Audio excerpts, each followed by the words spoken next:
Back now with Planet Forward, the webisode, and Van Jones, White House advisor on green jobs, enterprise, and innovation. That is a great title. Thank you. I don't know if it fits on one business. Well, it takes three, but there it is. So from web to TV to web again, that's what we're doing here at Planet Forward. It's where we bring your ideas directly to decision makers like Van Jones. And thanks again for coming over from the White House today. Glad to be here. Do appreciate it. So Van, in the last segment, we talked a bit about what communities are doing, wind and solar in particular. Now let's talk about what people can do and what impact they can have. So here in the heart of Washington, D.C., in the heart of this campus of the George Washington University, students are taking a lead in something. And I know you've written about students. We'll talk about that in a minute. This comes from Building JJ. It's a green dorm here on campus, so let me show you.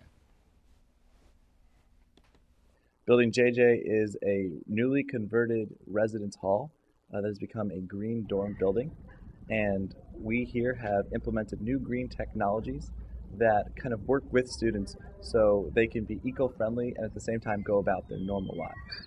We here believe that fossil fuels are responsible for a lot of what's going wrong in the world today, especially in America. So here in DC, in an urban community, we are trying to make a start by reducing our water usage and our electricity usage to help be a symbol to other students at the campus and to actually enact some real change. We have implemented several technologies in our house to reduce electricity and water, including power strips so we can turn off everything at once and prevent ghost energy. We have motion sensor lights.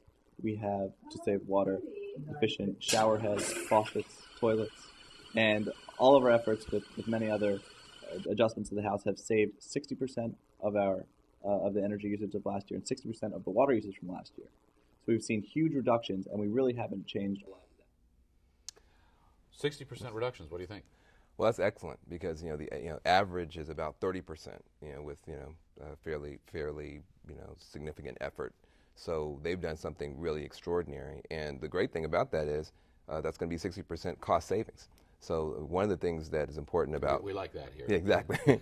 yeah. And one of the great things about President Obama's agenda is that it really focuses on efficiency as well as renewables. And so by being more efficient, not only are you saving energy, you're also saving money, which is very important in this economy. Now, he said something that I thought was very interesting. He said students can live here in an eco-friendly way, but go about their normal lives. Mm-hmm. It's sort of an interesting pairing, isn't it? Well, I think it goes to this kind of fear that people have is that you're going to have to live in a cave in order to respect the earth. Sacrifice. Give something up. And what I think these young people are demonstrating, I think what the president is committed to, is the idea that with smarter technologies, we can actually do many of the same things we've been doing, but at a lower price point and a lower cost to the planet. What's the most significant thing they're doing in that building, from what you could tell? Well, actually the motion sensor lighting, because really, yes, because when you're talking about those larger structures, leaving the lights on day, night. That's going to be a big chunk of your time, but students aren't there all the time. They're out on the quad, they're in school.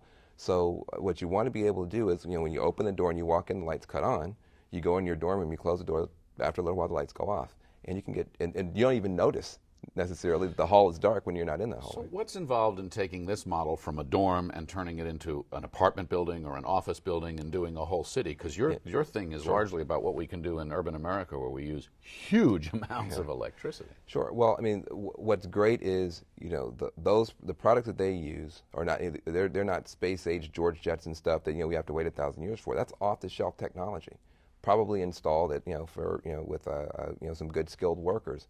You can do that in every apartment building in the United States. You can do that in every public housing project in the United States and get tremendous cost savings, and you haven't asked anybody to live in a cave. Now, in your book, Green Collar Economy, you actually write about the role that students should play in a new partnership. Sure. So these guys are more than just doing a dorm, in your view. Well, I think that they are a critical part of what I would call the Green Growth Alliance. That we have this tremendous opportunity in the United States to have the best of business, the best of labor movements, student movements, environmentalists, justice folks say, hey, listen, let's stop fighting each other. That's the great thing about Barack Obama. He kind of sets this tone. Let's work together. Well, this is the kind of stuff If labor unions could get excited about maybe doing some of that kind of work, new entrepreneurial opportunities, students love these new causes. Maybe you can have some training programs for low-income people to get a chance to learn those energy auditing skills.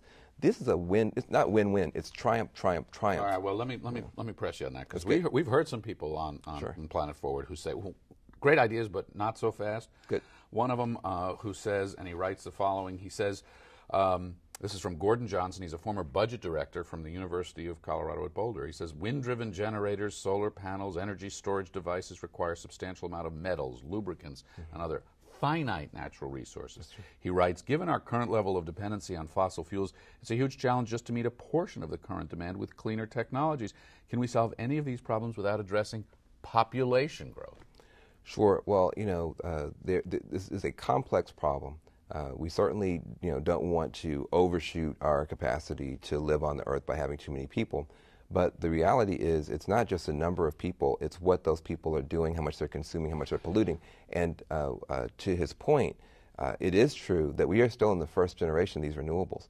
And we are, with some of these renewables, using, as you get finite, even exotic materials. But the next generation, it's going to be, you're going to see the price come down, you're going to see less exotic materials being used. He's saying, this is all great stuff, and we're all singing, holding hands and singing Kumbaya, but it's just, and a lot of people say with this sort of distributed power like this, and even with the energy savings, it's not nearly enough. The population of the planet is going to double. Energy needs are going to increase. Well, I haven't heard of doubling. If we're talking about doubling, I'm sorry, it's going to jump by another 3 billion, and the power needs will double. Sure. Okay, that's right. Here's the reality. Enough sunlight hits the Earth's surface to power all of in 1 hour, to power all of human civilization for a year. What we don't have is the technology to capture that and use it well. Here's reality. In the United States alone, we have a wealth of wind resources and solar resources that our best scientists say could take even just the wind resources done right, 15-20% of our load.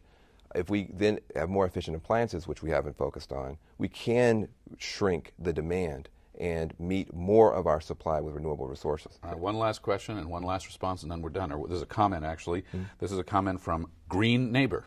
They came in and they say, we water lawns in the desert. We overheat buildings in wintertime. We overcool them in the summertime. We use leaf blowers instead of garden rakes. We transport foods we eat thousands of miles from farm to dinner plate. He says, I think we have to find a cure for this behavior before we concrete over more wild lands to support our energy habit. Means we really got to change the way we do things. Yes? No? Maybe so? Well, I mean, I think you're going to see a combination of approaches here. I think what President Obama has been focused on is making sure that minimally the government is on the side of the problem solvers here. So for too long, I think our government's been on the side of the problem makers and the kind of status quo holding back innovation.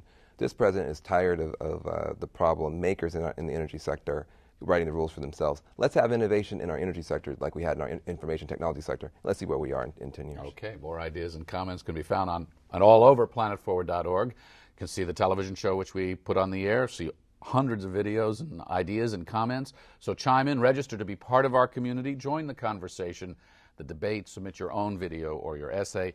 Van Jones, thank you for being with us today. We'll talk more when we come back. Stay with us, pop around on planetforward.org.